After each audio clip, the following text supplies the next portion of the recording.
বলার কিছু নাই। সবাই যে বক্তব্য দিয়েছেন, আমি জানি আজকে যারা এখানে উপস্থিত আছেন স্যারের সহকর্মী, তাদের সবার কাছে একই মূল্যায়ন হবে। আমার কাছে একই মূল্যায়ন।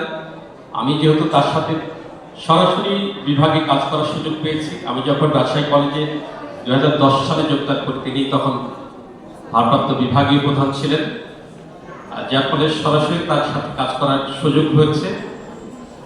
তার উৎসাহেই আমরা রাজশাহী কলেজ থেকে প্রথম গবেষণা পত্রিকা বের করেছিলাম আমাদের ভবিবুর রহমান স্যারের অনুমোদন ক্রমে, এবং আমরা সবাই মিলে সেটা করেছিলাম। যাই অনেক স্মৃতি আছে, অনেক কথা আছে। উপাধ্যক্ষ হওয়ার পরও একসঙ্গে কাজ করেছি, কোনো সমস্যা হয়নি। তার জন্য যেসব শব্দগুলো ভালো, মঙ্গলময়, সব শব্দগুলোই প্রযোজ্য।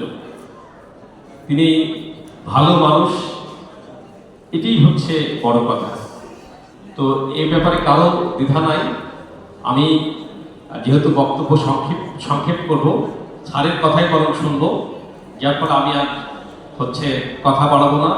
স্যারের কাছে আবারও আমরা এই রাজশাহী কলেজের পক্ষ থেকে যদি কোনো ভুল হয়ে থাকে, আমাদের কোনো যদি বিচ্যুতি হয়ে থাকে, স্যার আবারও আপনার কাছে এই বিষয়টি ক্ষমা সুন্দর দৃষ্টিতে দেখবার জন্য অনুরোধ করছি।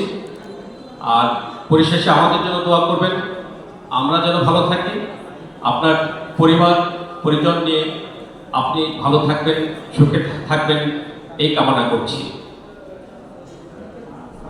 তো সবাইকে ধন্যবাদ এবং কৃতজ্ঞতা প্রকাশ করছি যারা